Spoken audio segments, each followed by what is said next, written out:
Belief in oneself and knowing who you are, I mean, that's the foundation of everything great. People should learn from my mistakes as well, not only my successes. That's the beauty of living a life. I'm not a perfect guy. You can take whatever out of it that you choose that applies to you.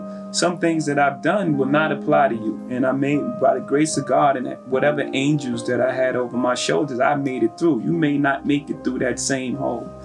But if you could take what I've done and then perfect on it, then that's great. We all aspire, we all have the same emotions.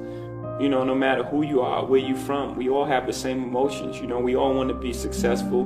We all have the same fears of failure. We all have this feelings of abandonment. We all want love. We have to stretch the audience. You know, it can't be a young man's game. It has to be a genre of music. You know, and what I do while recording is I'll find the truth. Whatever truth that I'm going through, it's a real emotion. If I say, I gotta learn to live with regrets. Now I can relate that to that in my life, you can relate to that in your life, everyone can relate to it. So I find a true emotion and connect to that emotion rather than try to make a certain type of record or make a kiddie record. You gotta understand the reason, right? Why does that guy think like that? Right? How do you arrive at that point? You got to also look at that. You have to look at that. You got to look at the environments and places we live in and how things are set up and how things are structured and how we're always the last on the totem pole, even from our schooling to our roads, you know, everything that all the obstacles that's placed in front of us. If this is what I have to live for, then I'm going to take the chance to get more. It doesn't matter. It doesn't matter what happens to me. My first album, but I never really took it serious. It was more of a hobby, and it was such a gift to me. Like, it was a gift. Like, it wasn't really hard for me to create raps. It wasn't hard for me to write rhymes and things like that.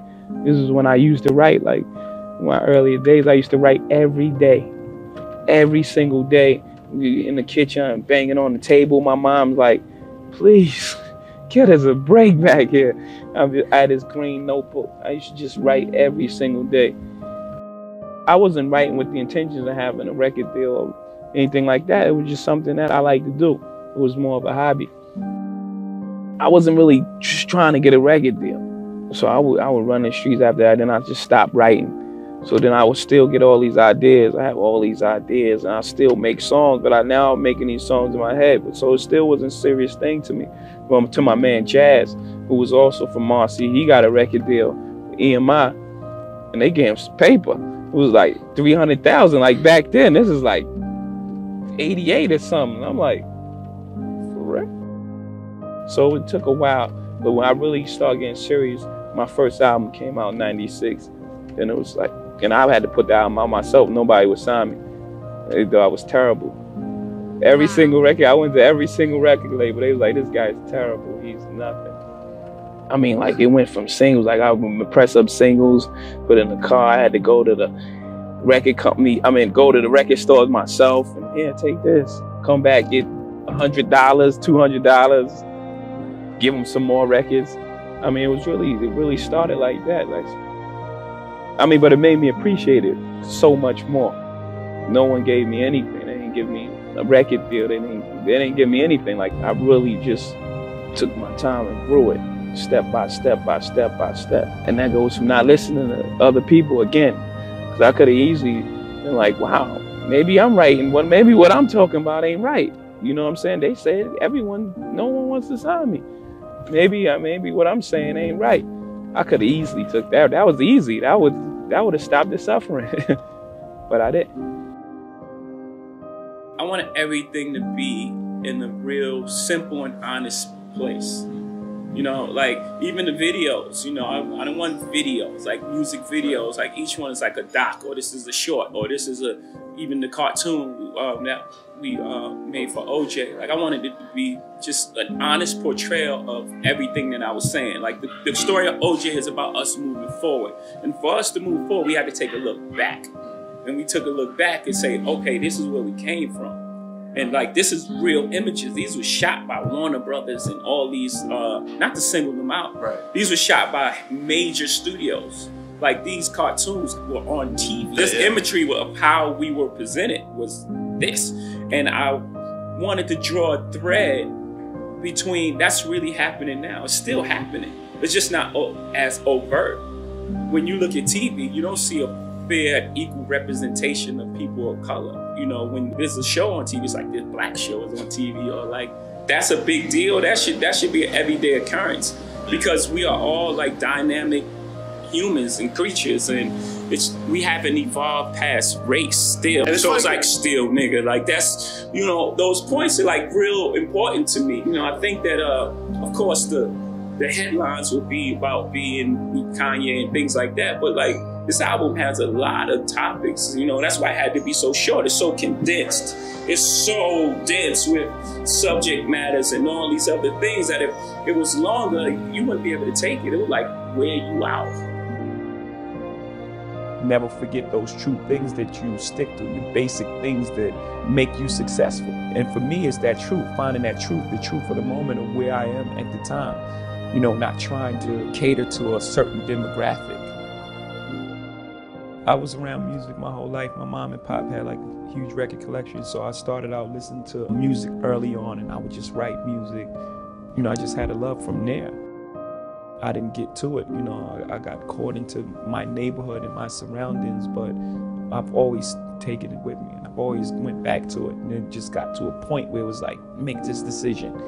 This is something you really love and you love to do. It's time to really focus on it and get serious about it and give it your all. And once I did that, it was no looking back from there.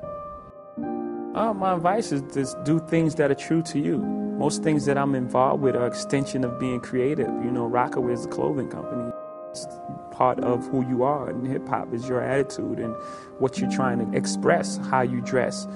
I love sports growing up. I grew up in a household where sports was on 24/7. So these are all things that are comfortable for me. You know, these are things that I like. So I would just say get involved in things that you love, and also have a standard for yourself and have some sort of integrity and try to, you know, find some sort of truth in what you're doing.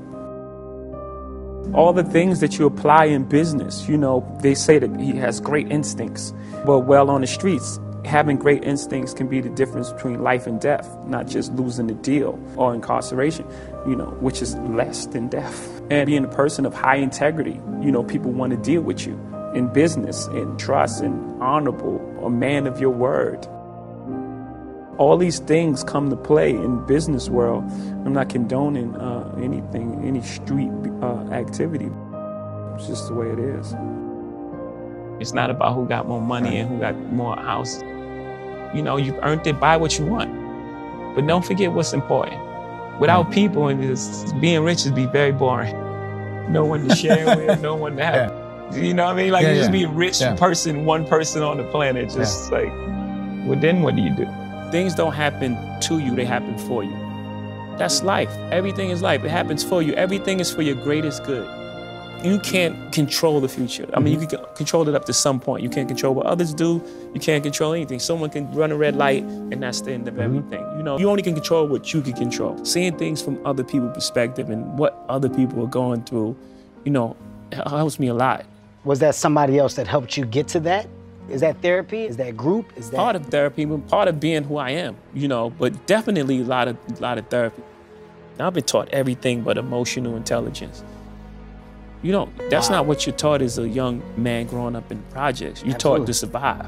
I come from the school of making albums. I know right now, you know, everything being digital and everything being so fast and everything that, you know, separate and people, you know. I try to make albums because for me, it's a capsule of time. You know, it's not just music for me. You know, for me, it's where I was at this moment, or what I'm trying to capture. And what I'm trying to capture, the blueprint is, you know, what I call a new classic, because it's influenced by the Marvin Gaye's and the generation before us, but it's not a recreation of what they've done, my interpretation of it, and it's me making my mark. It's saying, here, this is what I want to be remembered as right here. I think every move made, like we're going to compare it to chess, I think every move made is to be learned from, whether it was a good or a bad move. And I think it all sets you on a path. So in order for me to take back any of those moves, I would have to be unhappy with where I am now. And where I am now is, I couldn't even imagine in my wildest dreams that I would be here. So for me to take any of those moves back would be affecting the natural course of where I am now.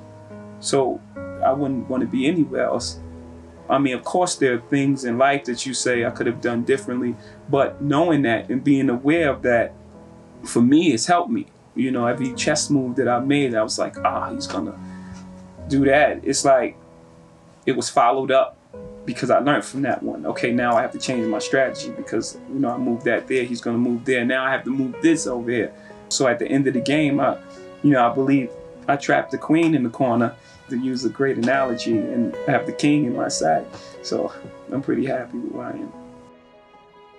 That meant most to me, and always coming up, I always believed in the way you live your life, you affect the outcome of your life, you know, calm and everything.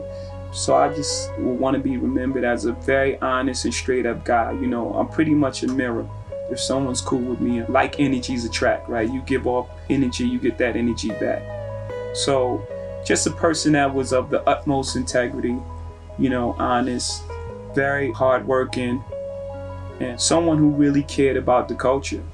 Because at the end of the day, that's what I'm pushing everyone for. I always had that in the back of my mind, and then I got to a point where I was like, man, I don't want to ever just do it to do it. And then it was this opportunity. So those two things combining led to the retirement. And then, of course, the love for it. Like with anything else, the love for making music, you know, and start pulling me back to the studio. And it was like, yeah, for me, I was happy about it. Because I was like, yeah, that's the feeling I want. Go in with making an album. I want to have something to say, feel like I need to do it, as opposed to it's November and, you know, put an album out. That admiration when people look at me and say, first black president, right? Because for me, like I said, when I walk in the room, I represent the culture. I love the culture, and I love to honor it in that way. So when people look at me like that, it just gives me more motivation to keep, you know, to continue to open doors for that next generation of artists. Like I said, this is the thing that saved my life, hip hop. You know, I don't know where I would be without it. There were no backup plans. So for me, it's very important. And when people recognize that, you know, it just lets me know that I'm doing the right thing.